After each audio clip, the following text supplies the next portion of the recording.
The sea on a winter night has a way of quieting everything. Above the water, a half-moon hung pale in the sky, laying a thin silver path across the rolling Pacific.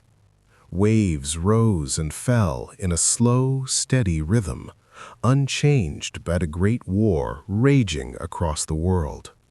There was no sound but the wind brushing the water, and even that seemed soft. To a sailor standing watch on the deck of a Japanese destroyer, the night might have felt calm, almost peaceful. But below that shining surface, something deadly waited.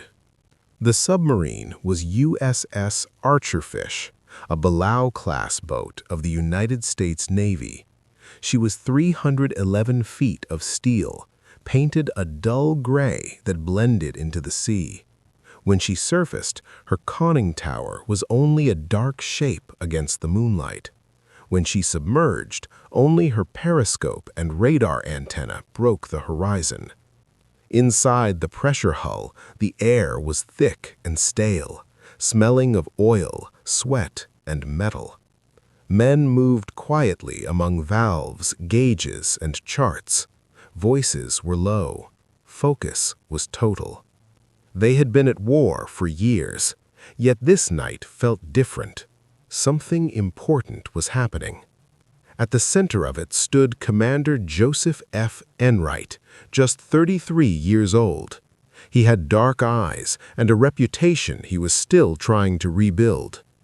Earlier in the war, on another submarine, he had hesitated at critical moments and returned from patrol without firing a torpedo.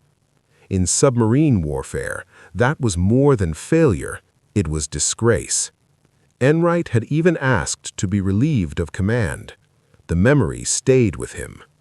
Tonight, in the dark waters south of Japan, he meant to make it right.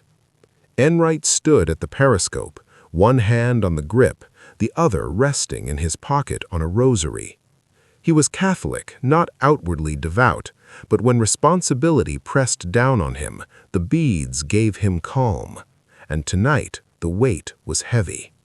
Somewhere ahead, north of Tokyo Bay, a massive Japanese ship was moving through the night. The radar operator had seen it first. A steady contact, 12 miles away, moving southwest. It was large, too large to be a normal cargo ship. Enright felt it instantly. This was something important. Earlier that night, Archerfish had been assigned lifeguard duty, waiting to rescue downed American pilots from air raids that never came. Now free to roam, the submarine had stumbled onto a prize, though no one yet understood how great it was. Enright thought of Japan's great warships, Yamato, Musashi, monsters of steel. Musashi had been sunk only weeks earlier under waves of American bombs. Could Yamato be at sea? Or was this something else, something new? The submarine adjusted course. In the control room, men leaned over the plotting table, drawing lines with grease pencils, calculating angles and speed. Geometry here meant survival. One mistake could lose the target or bring enemy destroyers crashing down on them. For now, Archerfish stayed on the surface, shadowing the contact, using darkness and clouds for cover. Life inside the submarine was tense but controlled. Men lived packed together in narrow spaces. Torpedo men slept beside their weapons. Officers shared bunks in shifts. Everyone knew his role. The constant hum of machinery filled the boat. Fans, pumps, diesels, sweat-soaked uniforms. Every sound seemed louder than usual. The creak of the hull, the slap of waves, the soft buzz of radar. Enright would not let tension turn into hesitation again. Months earlier, sitting at a poker table at Midway, a senior officer had watched him play aggressively and asked, "Joe, would you command a submarine the way you play cards?" "Yes," Enright answered. That answer had given him another chance. Now, that chance was here. What Enright did not yet know was the scale of what he was hunting. The ship ahead was Shinano, the pride of Japanese shipbuilding. At nearly 72,000 tons fully loaded, she was the largest aircraft carrier ever built. Completed in secret, commissioned only days earlier, she sailed with unfinished systems and a poorly trained crew. She was meant to symbolize strength and defiance. Instead, she was heading straight toward a single American submarine commanded by a man desperate for redemption. Clouds briefly covered the moon, darkening the sea. Inside Archerfish, it felt as if the ocean itself had gone silent. Enright leaned into the periscope again. The target's outline was faint but unmistakable. Escorts moved around her, destroyers guarding their charge. One destroyer suddenly turned and raced towards Archerfish. For a moment, it seemed the hunters had been spotted. Then, without explanation, the destroyer turned away and returned to its position. The chance remained. Enright spoke quietly but firmly. "Stay with her. Let her zig. We'll catch her when she straightens out." He was speaking to his officers, but also to himself. The hours crept towards midnight. Ahead, the largest warship ever built cut through the dark, unaware that beneath the calm sea, a submarine and her captain had fixed their aim. The game of patience, angles, and fate had begun. It was 1944, and the tide of the Second World War had clearly turned. Japan was no longer expanding, it was fighting to survive. The empire was under attack from the air, strangled at sea, and bleeding on distant islands. The Pacific was no longer a shield, it was a trap.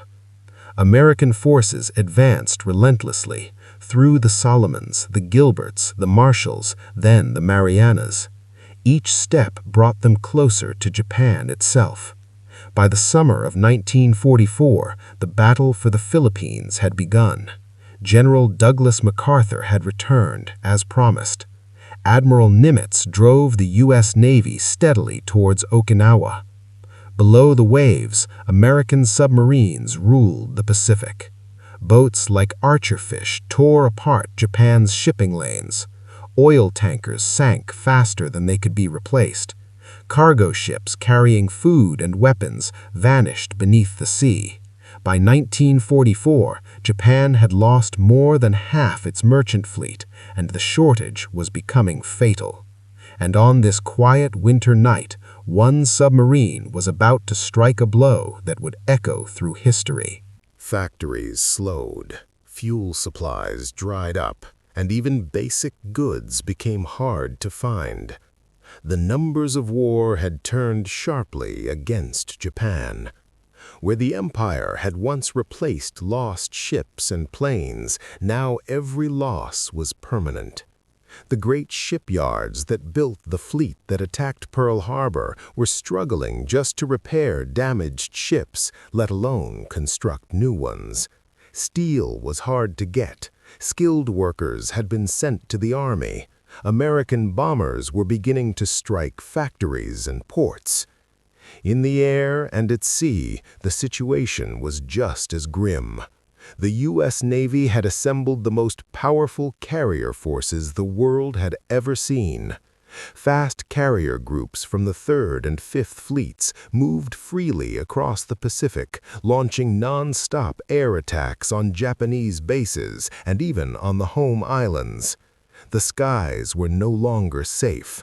Long-range B-29 Superfortress bombers began flying daylight raids over Japan. Tokyo and Nagoya burned beneath massive firestorms, with more attacks certain to follow. The Imperial Navy, once feared across the Pacific, was now a shadow of what it had been. Its air forces had been shattered at Midway in 1942. Its battleships were badly damaged in the Solomons and the Marianas. Then came the Battle of Leyte Gulf in October 1944, the largest naval battle in history. Japan committed nearly everything it had left in one final gamble and lost. Veteran carriers like Zuikaku, which had taken part in Pearl Harbor, were sunk. The massive battleship Musashi was destroyed under waves of American bombs and torpedoes. Even Yamato, the largest battleship ever built, was damaged and forced to withdraw. The human losses were just as severe. Japan's best pilots, the men who had carried out Pearl Harbor, were almost all gone. Their replacements received rushed training, sometimes fewer than 50 hours of flight time before combat. American pilots, in contrast, arrived with hundreds of hours of training. The result was disaster in the air. Japanese planes were being shot down at ratios of 10-1, sometimes worse. Japan was running out of time, ships, fuel, and choices. Still, the nation clung to one final hope, a new weapon that might change the balance, at least briefly. It was not a new battleship or aircraft, but a ship unlike any the world had seen. A carrier so large, so heavily armored, and so secret that the Allies were not even sure it existed. Her name was Shinano. Built from the hull of a Yamato-class battleship, Shinano was meant to be a floating fortress. Japanese planners believed that if she could be completed and deployed, she might help defend the home islands. Perhaps she could support special attack weapons or slow the American advance. Maybe she could even threaten the invasion forces they knew were coming. The thinking behind Shinano showed how Japanese strategy had changed. No longer could the Navy hope to win decisive battles through skill and technology alone. Instead, they needed a ship that could survive American air attacks, serve as a mobile repair base, and launch the new suicide weapons becoming central to Japan's plans. Rocket-powered kamikaze aircraft and explosive motorboats reflected a grim belief that Japanese lives could be exchanged for American ships. But reality pressed in even as Shinano was built. Shipyard workers labored through 16-hour shifts. Materials were scarce. Quality suffered. The schedule was rushed so badly that important safety tests were skipped. Japan needed the ship immediately. In Tokyo, leaders clung to hope. If Shinano sailed with a full air group, maybe she could shoot down B-29s. If she reached the Philippines, perhaps she could disrupt MacArthur's landings. If she appeared near Okinawa or Formosa, maybe her presence alone would shake American confidence. The war was slipping away, but perhaps one great ship could delay the end. Yet desperation cannot replace strength. The rise of kamikaze attacks was not a sign of power, but of weakness. Teenagers were being told their greatest duty was to die crashing into enemy ships. It was a strategy born from despair, wrapped in the language of honor. The seas around Japan were no longer safe. American submarines hunted relentlessly near the coast. Groups of submarines worked together, sinking cargo ships and escorts alike. By late November, as Shinano prepared to leave her shipyard, dozens of submarines were waiting near Tokyo Bay. Patrol zones were assigned, contacts were shared. Most would never know Shinano existed, but one would. That single encounter would seal her fate. The larger truth was clear. Japan had already lost the war. Only two questions remained: how long it would last, and how many would die before it ended. But for those inside the war, the sailors, workers, and pilots, such clarity was impossible. They kept going because stopping was unthinkable. By November 1944, Japan was an empire under siege. Submarines haunted its seas, firebombs scorched its cities, invasion loomed. Into this storm sailed Shinano, unfinished, untested, and carrying the weight of a nation's last hope. Waiting for her, unseen in the darkness, was a submarine commanded by a man seeking redemption. Every great warship begins as lines on paper, promises of steel and power. Shinano began that way too, but her purpose changed before she ever met the sea. Designed in 1940 as the third Yamato-class battleship, she was meant to be one of the most powerful warships ever built. The Yamato class was Japan's answer to American industry. Fewer ships, but bigger and stronger. Their armor was thicker, their guns larger, their size unmatched. They symbolized Japan's belief that quality could overcome quantity. Each Yamato-class ship was meant to defeat several enemy battleships on its own. 2 were completed as planned, Yamato and Musashi. Each carried 9 massive 18.1-inch guns, firing shells weighing nearly 3,000 pounds. These weapons could punch through 16 inches of armor from more than 25 miles away, making them the most powerful naval guns ever put to sea. But Shinano would never fulfill that original dream. Shinano's keel was laid down at the Yokosuka Naval Arsenal, one of Japan's most important shipyards. At the time, everyone expected her to join her sister ships as a massive floating fortress in the Pacific. Construction began with ceremony and pride. Shinto priests blessed the site where she would rise. The emperor was informed of the project. The best steel was set aside, and the most skilled shipbuilders were assigned to her. In the original design, Shinano would weigh more than 72,000 tons when fully loaded. She would carry the same huge guns as Yamato and Musashi and reach speeds of 27 knots despite her enormous size. She was meant to be more than a weapon. She was a statement of Japan's strength and technical skill. But war changes plans. In June 1942, Japan suffered a crushing defeat at the Battle of Midway.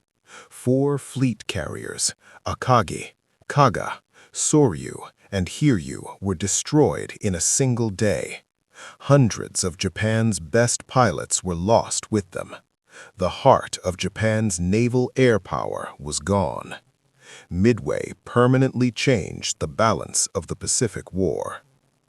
After Midway, it was clear that battleships were no longer the key to victory.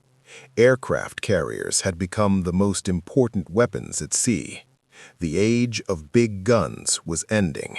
The age of aircraft had begun. Japanese planners looked at Shinano's huge hull, still unfinished in dry dock, and faced a hard choice. To complete her as a battleship would mean building a weapon already becoming outdated. Leaving her unfinished was impossible. Too much time and effort had already been spent. The decision was made. Shinano would become an aircraft carrier. Not just any carrier, but the largest carrier ever built. The conversion was difficult and extreme. Her lower hull, designed for a battleship, had to be reshaped for an entirely new role. Heavy armor meant to stop shells was reorganized to support a massive hangar deck. Where giant gun turrets were supposed to stand, aircraft elevators were installed. The superstructure was redesigned and moved to the right side, as was common on carriers. Above everything, a huge flight deck was built, 840 feet long and 130 feet wide. Unlike most carriers, Shinano was not meant to launch large offensive airstrikes. Instead, she was designed as a support carrier. She would act as a heavily armored base at sea, repairing damaged aircraft, protecting other ships, and carrying special attack weapons. These included suicide aircraft and explosive motorboats. Her hangar could hold 47 aircraft, with space to carry another 70 in crates that could be assembled later. She was meant to replace lost planes for other carriers, not fight alone. This reflected Japan's changing strategy.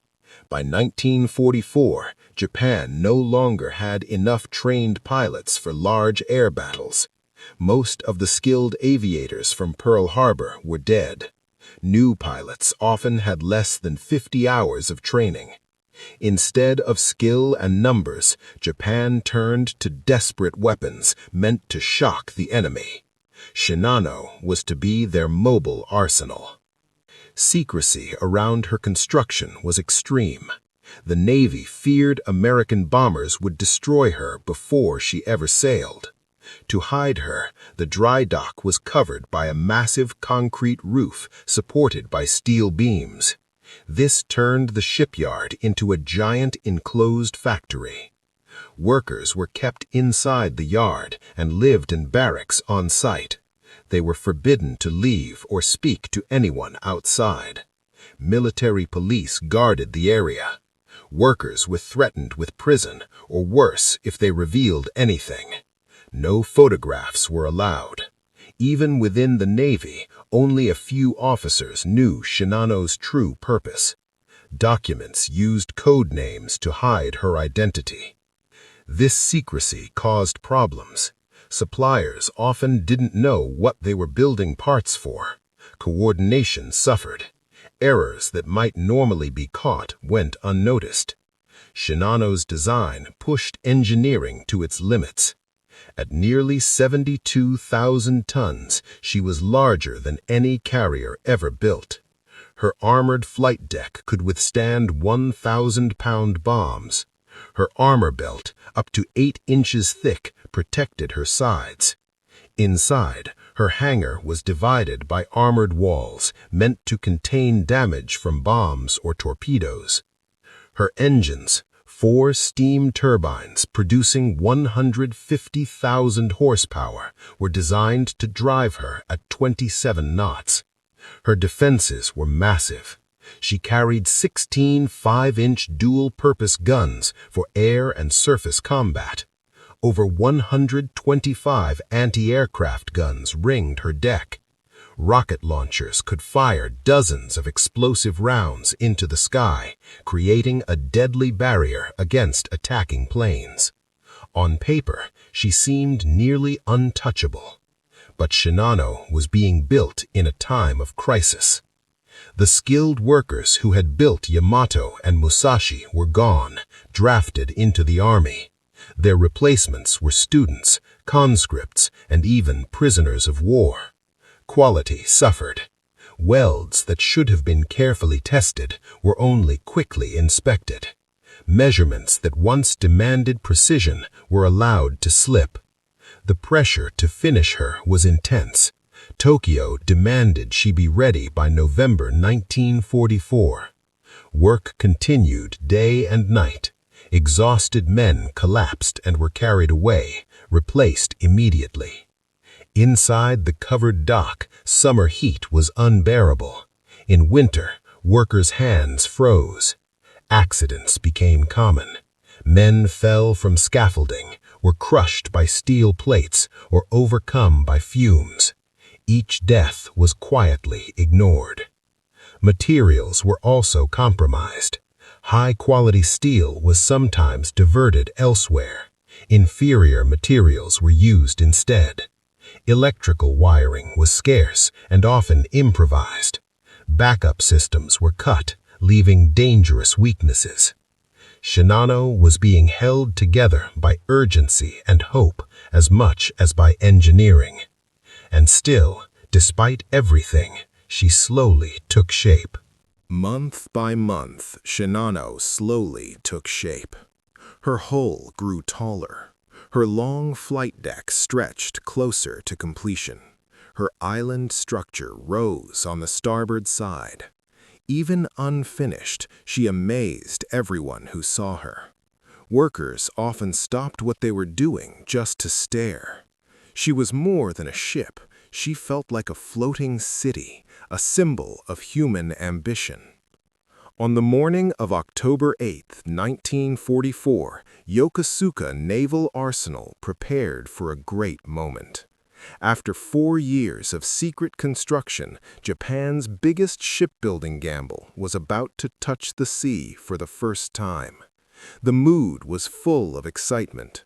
This was not just a launch, it was meant to prove that Japan, even under bombing and blockade, could still build something extraordinary. The day began with ceremony. At dawn, Shinto priests in white robes arrived to purify the site. They waved paper wands, spoke ancient prayers, and scattered salt. An altar was placed near the bow with rice, fish, and sake as offerings. The priests asked the spirits of water, wind, and steel to protect the ship. Senior naval officers arrived in full uniform, medals shining. Representatives of the imperial household attended. Workers, worn down by years of labor, were given clean clothes and stood proudly in formation. Music played, flags flew everywhere. Part of the concrete roof hiding Shinano was removed, and sunlight fell on her massive hull. The launch plan was simple and tested. Dry dock number 6 would be slowly filled with water. As the water rose, Shinano would float free and be guided by tugboats to a nearby pier for final work. The yard had done this many times before. There was no reason to expect trouble. At 10:30 a.m., the order was given. Valves were opened and seawater began flowing in. At first, everything went as planned. The water climbed steadily along the hull. People watched closely. Then disaster struck. Without warning, the caisson gate sealing the dock from Tokyo Bay collapsed. The huge steel barrier failed under pressure. Instead of controlled flooding, a massive wave of seawater burst into the dock. The roar was deafening. In seconds, millions of gallons rushed in. Shinano did not rise gently. She was slammed forward by the force, her 70,000 tons driven like a battering ram. She crashed into the far wall of the dock, shaking the ground. Windows shattered far away. Thick mooring cables snapped like string. One cable killed a worker instantly. Another crushed 3 men against a crane. The ship bounced back and swung sideways. Her stern smashed into the dock wall. She rocked back and forth, destroying everything nearby. Panic erupted. Workers ran. Some jumped into the water to escape. Others were swept away. Officers shouted orders that no one could hear. The planned ceremony collapsed into chaos. Musical instruments were scattered, flags were torn down, the Shinto altar was smashed. When the water finally settled, Shinano came to rest. Amazingly, the ship herself was not seriously damaged. Her hull was dented and scraped, fittings bent and broken, but her structure remained intact. The human cost was heavy. 17 workers were dead, 43 were injured. Some bodies were never recovered. The psychological damage was worse. In Japanese belief, ships had spirits. A launch filled with death and chaos was a terrible sign. Many believed the ship was cursed. Rumors spread quickly. People whispered that Shinano had killed men before ever sailing, that the sea itself had rejected her, that the spirits had turned away. Captain Toshio Abe, newly assigned to command Shinano, a serious officer and a survivor of Midway, rejected superstition. He told the crew that steel had no soul and that discipline won wars, not omens, but he could see fear in their eyes. Sailors are naturally superstitious. Many quietly prayed at shrines, asking for protection. Repairs were rushed. Damaged plates were covered. Bent metal was forced back into shape. Paint hid the scars. Within 3 weeks, signs of the accident were gone, but memories remained. The deadline for completion was close, and time lost could not be recovered. Work became even faster and more careless. Safety checks were skipped. Watertight doors were not pressure tested. Electrical systems were barely inspected. If the ship looked ready, it was declared ready. The crew reflected this haste. Instead of training together for months, men were pulled from everywhere. Veterans, new recruits, and civilians were mixed together. Many spoke different dialects. Damage control drills were confusing. Men got lost. Equipment was misplaced. Orders were misunderstood. Talk of the curse did not stop. Some sailors tried to transfer off the ship. Others claimed illness or hurt themselves to avoid sailing. A Buddhist chaplain held blessing after blessing, but each one only reminded the crew of their fear. Then November arrived. The deadline was no longer coming, it was here. Ready or not, Shinano had to sail. American submarines were everywhere. Intelligence warned that enemy boats were operating close to Japan's shores. Shinano was about to leave port, unfinished, untested, and carrying the weight of fear, haste, and fate. B-29 bombers were flying farther and farther from their bases in the Marianas. It was only a matter of time before they discovered Shinano and destroyed her while she still sat at the dock. The final weeks of preparation became frantic. Equipment that should have been carefully installed was simply rushed aboard. Crates of supplies were stacked wherever space could be found. The weapons Shinano was meant to carry were loaded next. 50 rocket-powered suicide aircraft and several Shinyo explosive motorboats. These weapons, symbols of Japan's desperation, seemed fitting cargo for a ship born of desperation itself. On November 11, 1944, Shinano was officially commissioned into the Imperial Japanese Navy. The ceremony was quiet and restrained. There were no bands and few high-ranking guests. Captain Toshio Abe read the orders without emotion as the rising sun flag was raised.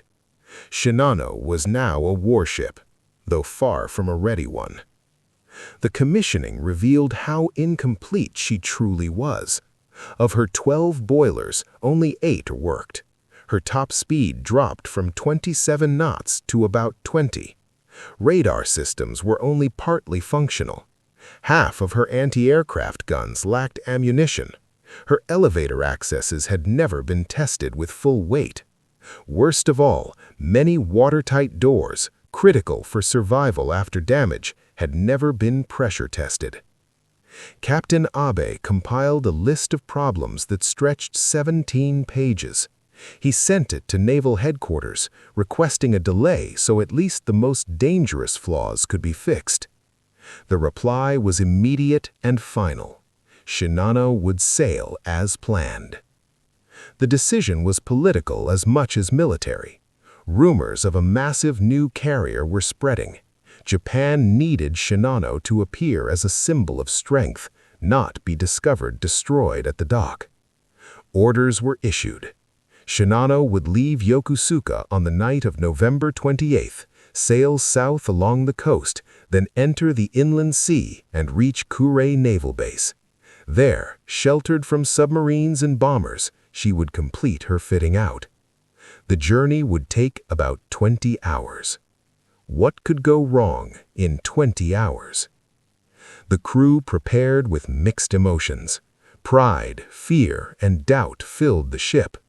They were sailing aboard the largest warship ever built, but also an unfinished one, with an untrained crew and a reputation many believed was cursed. Men wrote final letters home. Some prayed at shrines. Others drank heavily, trying to quiet their nerves.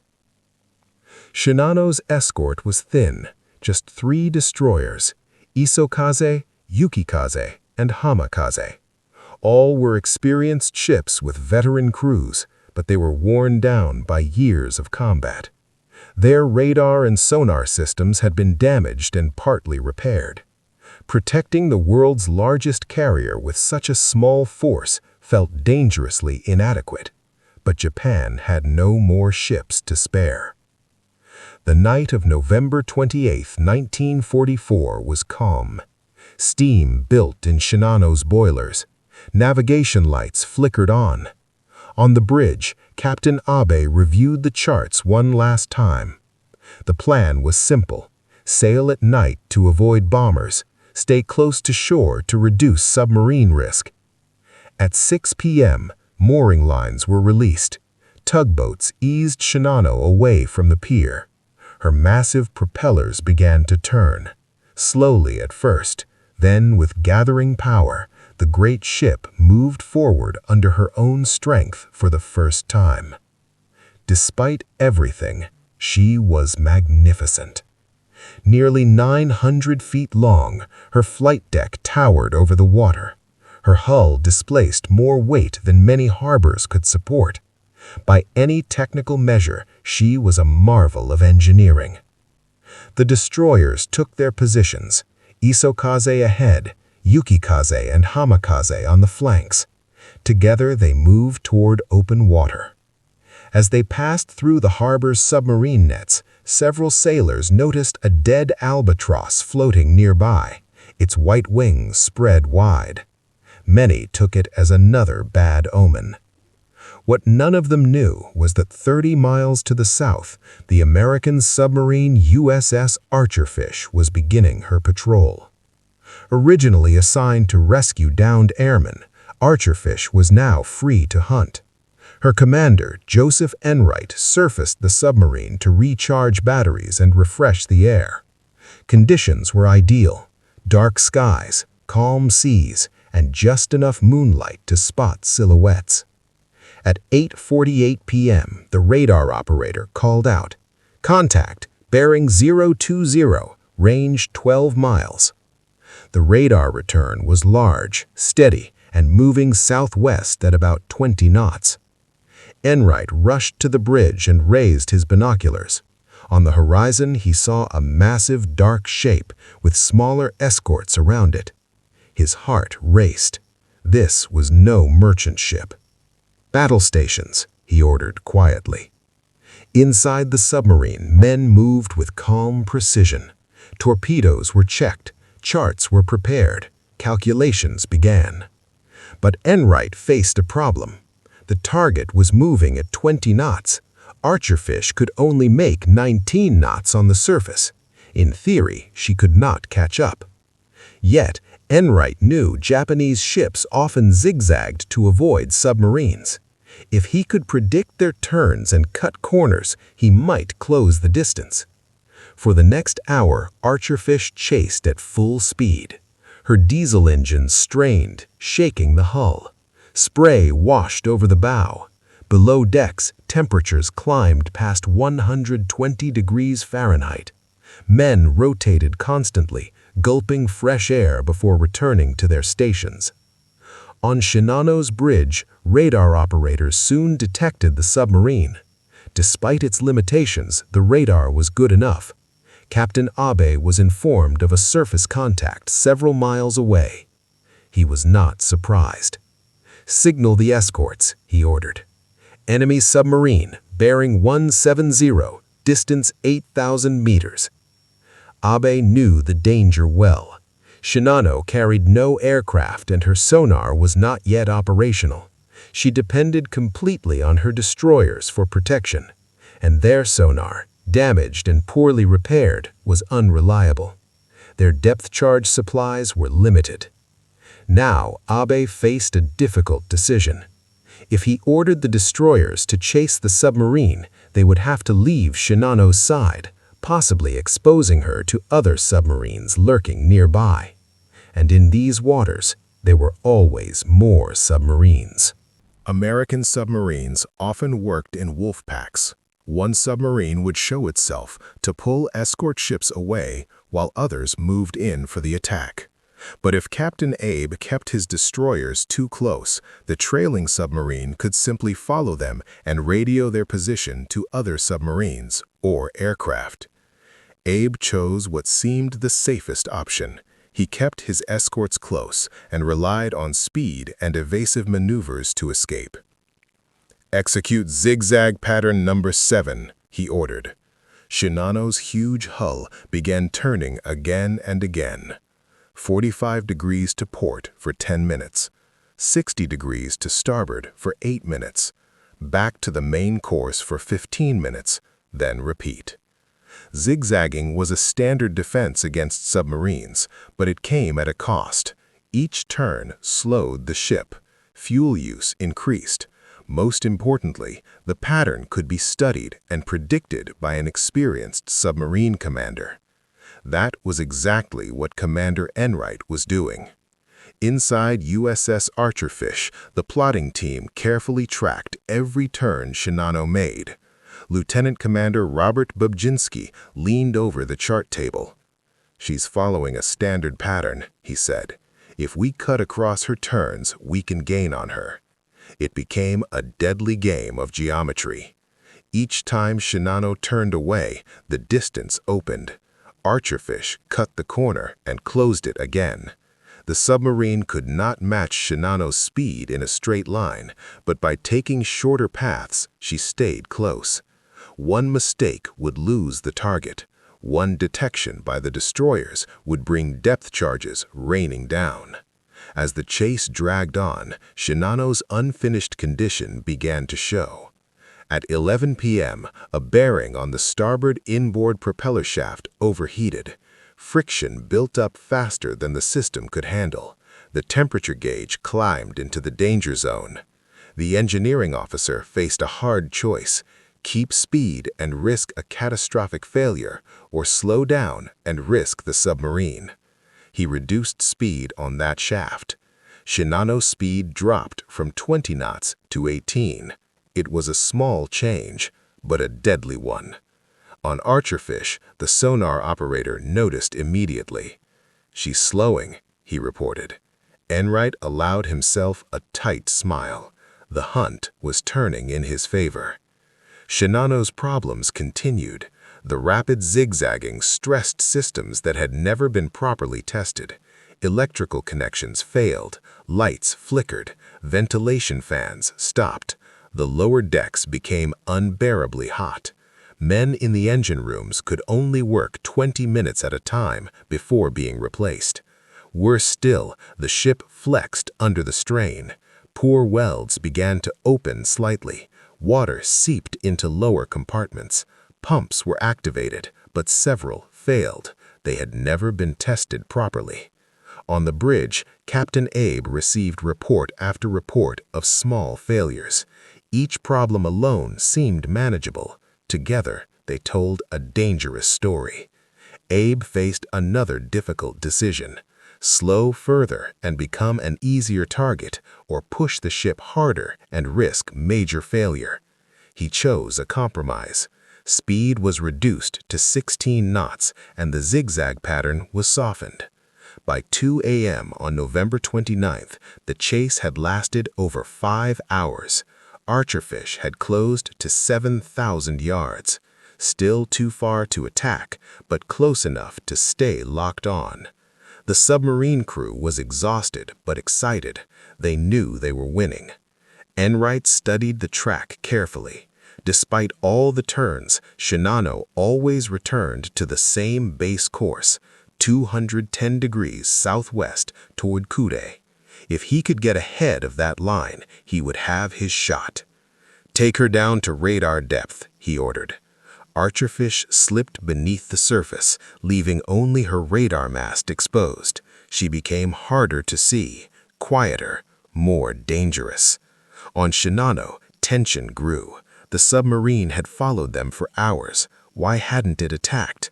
Some officers feared it was calling in others, leading them into a trap. Abe dismissed the talk, but he wondered. At 2:56 a.m., events suddenly shifted. The lead destroyer, Isokaze, spotted what looked like a periscope off the starboard bow. Acting without orders, her captain accelerated and charged toward it at 35 knots. On Archerfish, alarms rang. High-speed screws approaching, destroyer closing fast. Enright had seconds to decide. Dive deep and lose the target, or stay shallow and risk discovery. He chose a shallow dive. Rig for silent running, rig for depth charges. Isokaze passed directly overhead. Her propellers thundered through the water. Everyone aboard Archerfish waited. No depth charges fell. Isokaze had lost contact, and worse, she had broken formation. Shinano ordered her back into position. As soon as the destroyer turned away, Enright brought Archerfish back up. Shinano was still there, now only 4,000 yards away. At 3:15 a.m., everything came together. Shinano steadied on her base course, bearing 210 degrees, speed 16 knots, broadside to the submarine, range 1,400 yards. It was the perfect setup. Through the periscope, Enright stared in disbelief. The ship was enormous, bigger than anything he had ever seen. Her flight deck looked like a cliff. Her island rose like a building. Lights glowed in her portholes. Escort ships cast long shadows. White water foamed at her bow. Final bearing, fire solution, he ordered. 6 Mark 14 torpedoes were ready in the forward tubes. Once unreliable, they were now deadly weapons, each carrying 600 pounds of explosive. Set depth 10 feet, Enright ordered. Shallow hits, he knew, would damage stability, not just flood compartments.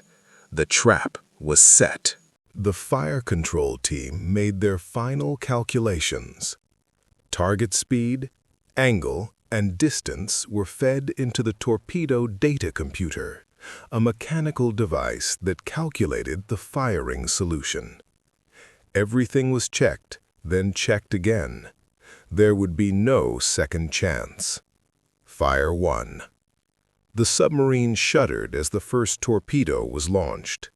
Compressed air blasted it from the tube, and its engine came alive, propellers spinning as it raced toward the target at 46 knots. Fire 2. 8 seconds passed to let the torpedo clear the tube. Fire 3. Fire 4. Fire 5. Fire 6. In less than a minute, 6 torpedoes were racing through the dark water toward Shinano. They ran perfectly, hot, straight, and true. Thin white wakes cut across the sea, pointing directly at the massive carrier. On Shinano's bridge, lookouts finally saw them. Torpedoes, starboard side. Captain Abe ordered full rudder, but Shinano's huge body responded slowly. She had barely begun to turn when the first torpedo struck. The explosion was enormous. A towering column of water erupted alongside the hull, rising higher than the flight deck. The ship lurched violently to port. Then the second torpedo hit, then the third, then the fourth. 4 hits in less than 30 seconds, all on the starboard side, between the bow and the island. The first torpedo hit near an aviation fuel tank that was fortunately empty. The blast ripped a 20-foot hole in the hull, flooding nearby compartments instantly. The second torpedo destroyed the starboard outer engine room. The men inside were killed at once as seawater and superheated steam rushed in. The third opened the number 3 fire room directly to the sea. The fourth ruptured another fuel tank, sending oil flooding through passageways. For a moment, the officers on the bridge struggled to understand what had happened. Shinano was so large that the impacts almost seemed small. Captain Abe believed she might survive. After all, she had been built like a battleship, designed to withstand torpedoes. Below decks, the reality was far worse. Shinano's rushed construction now became deadly. Watertight doors that had never been tested failed immediately. Some jammed shut, trapping men inside flooding compartments. Others would not close at all. Poor welds split open under pressure. Electrical panels short-circuited as seawater poured in, throwing sparks across darkened compartments. Damage control teams rushed to respond, but chaos ruled. The crew had never trained together properly. Orders conflicted. Some teams tried to flood compartments on the port side to correct the list. Others tried to pump water out. The efforts worked against each other. In the engine rooms, conditions were desperate. Water rose fast. Engineers fought to keep pumps running until flooding reached the electrical panels. Forced back by sparks and steam, they abandoned their posts. One by one, the starboard engines went silent. The ship's list worsened. 5 degrees, 10, then 13. On the flight deck, aircraft and equipment began to slide toward the edge.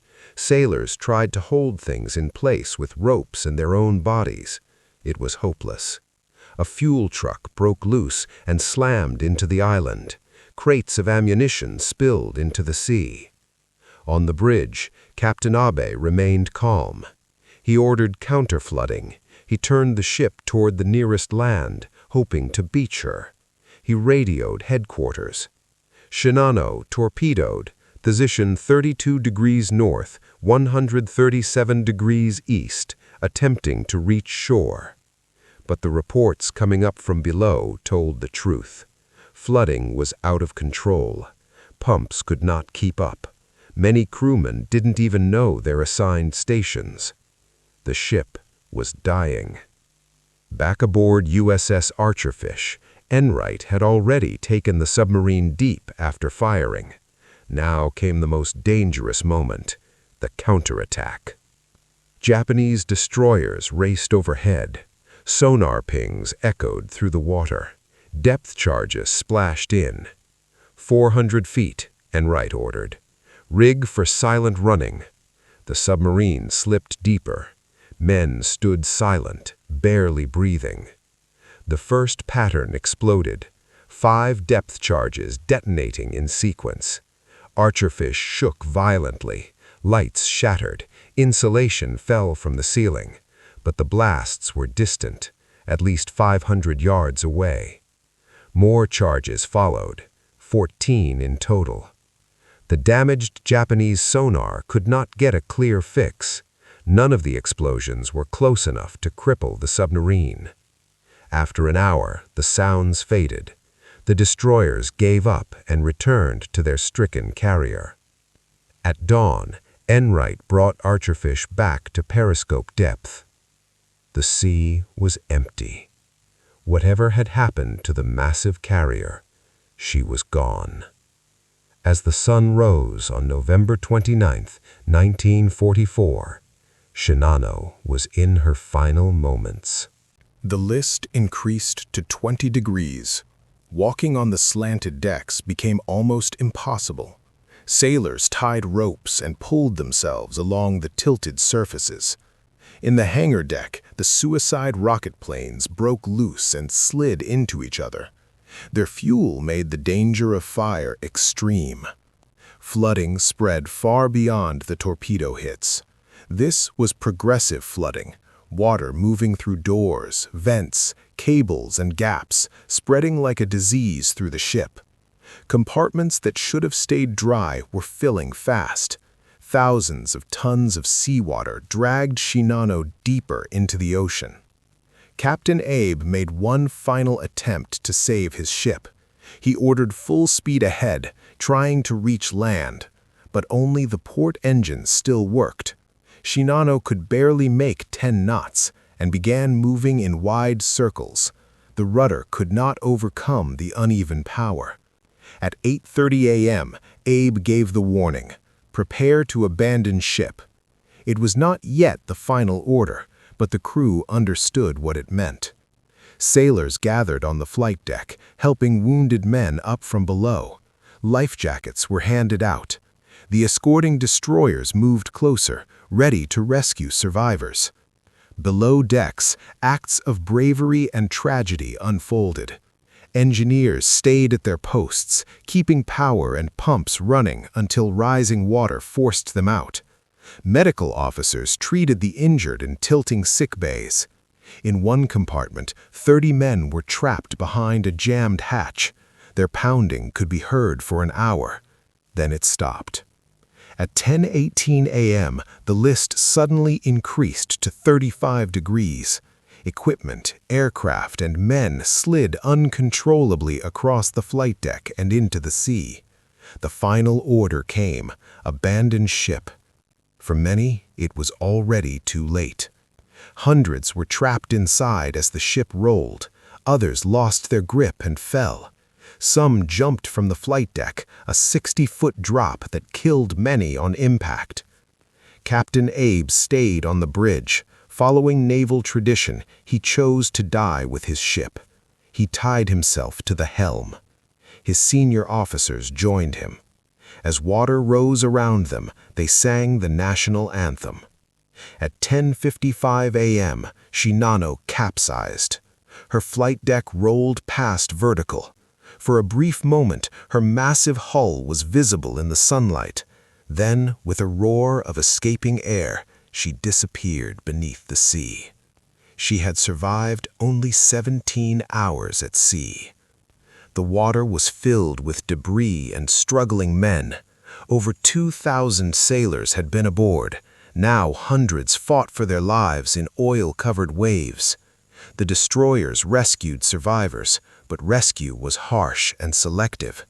Officers were often taken first. Some captains refused to pick up men who panicked. Many died within sight of help. Oil made men impossible to grip. The cold sea claimed others. When rescue ended, 1,080 men survived. 1,435 were dead, including Captain Abe and most senior officers.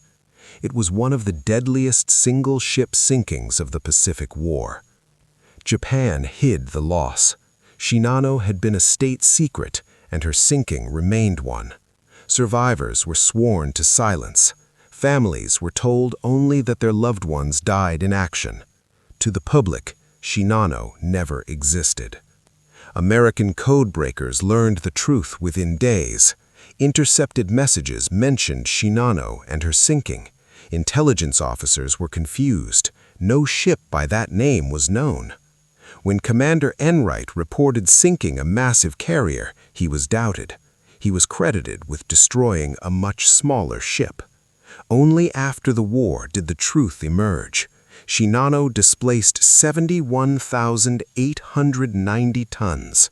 She was the largest carrier ever built and the largest warship ever sunk by a submarine. Enright was proven right. His redemption was complete. Shinano's story carries lessons beyond November 1944. It shows how great ambition can fail when execution is rushed. Japan searched for miracle weapons, giant ships, suicide attacks, single decisive blows. But wars are won by systems, not symbols. America built many carriers. Japan built one giant. America trained crews carefully. Japan rushed ships to sea. The result was inevitable. Shinano did not fail because her design was wrong. She failed because she was unfinished. Size without reliability is weakness.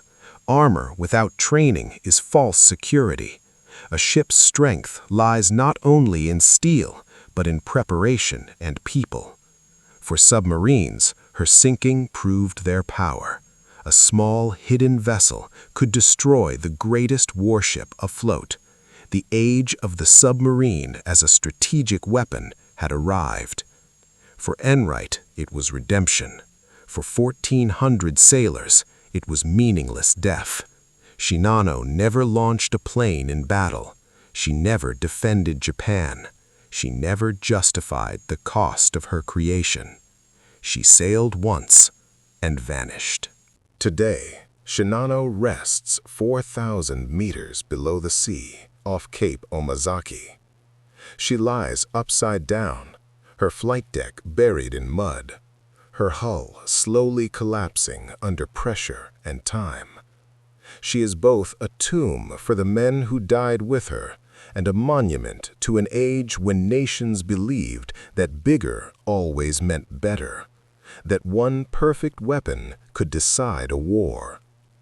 Modern naval planners study Shinano as a warning. Even in the age of nuclear carriers and missile submarines, her lessons remain valid. Complex machines need skilled people. Large ships need strong systems. No vessel, no matter how powerful, is stronger than the organization that builds, maintains, and operates it. Her sinking also shows how much chance matters in war. If Shinano had sailed a day earlier or later, if archerfish had been sent elsewhere, if the torpedoes had run deeper, history might have changed. War is not only strategy and technology, it is also timing and luck. On that night in November 1944, everything aligned perfectly for archerfish and disastrously for Shinano. After the war, the story became legend among sailors and historians. Books were written, records were studied, veterans shared their memories. Each retelling added clarity and corrected mistakes. Commander Enright went on to a successful career and retired as a rear admiral. He rarely spoke about the sinking. When asked, he simply said, "We did our duty. The torpedoes worked. We were lucky." But those who knew him understood what it meant. It was proof that he belonged in command, a second chance taken and earned. The crew of archerfish held reunions for many years. Old men gathered who had once been young sailors. They remembered the long chase, the tension, the explosions, but they also remembered Shinano's crew, men just like themselves. War had made them enemies, time made them equals. Some survivors of Shinano later told their stories after the secrecy ended. They spoke of confusion and fear, of watching their massive ship roll and sink. They remembered Captain Abe standing calmly as the water rose. They remembered comrades who gave up life jackets, who helped others escape, who sacrificed themselves.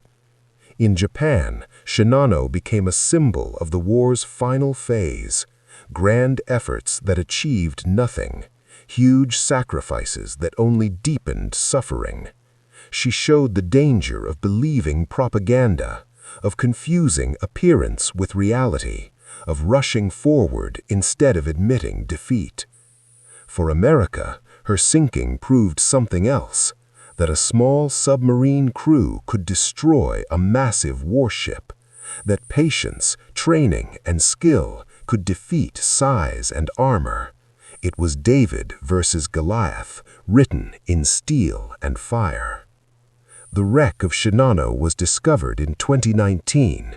Images showed a ship still largely intact, her strong hull resisting the crushing depth. But she lies upside down, her promise buried forever in the seafloor, a reminder of ambition that exceeded capability. Today, as nations once again race to build larger and more powerful warships, Shinano's story still matters. Technology improves, but human mistakes remain. Ships are rushed, crews are undertrained, leaders still believe one great weapon can change everything. Shinano's ghost warns otherwise. The final lesson is simple and timeless. In war, as in life, strength alone does not guarantee victory. Sometimes patience defeats power. Sometimes the hunter becomes the hunted. Sometimes a single night can shape history. On a dark night in November 1944, two ships met in the Pacific. One was the largest ever built. The other was an ordinary submarine. By morning, only one remained. That is the nature of war at sea. Sudden, unforgiving, final. The ocean does not care about size or strength. It takes all ships the same and keeps their secrets in the deep. Shinano rests there still, the largest warship ever sunk by a submarine, a giant destroyed by an enemy she never truly saw.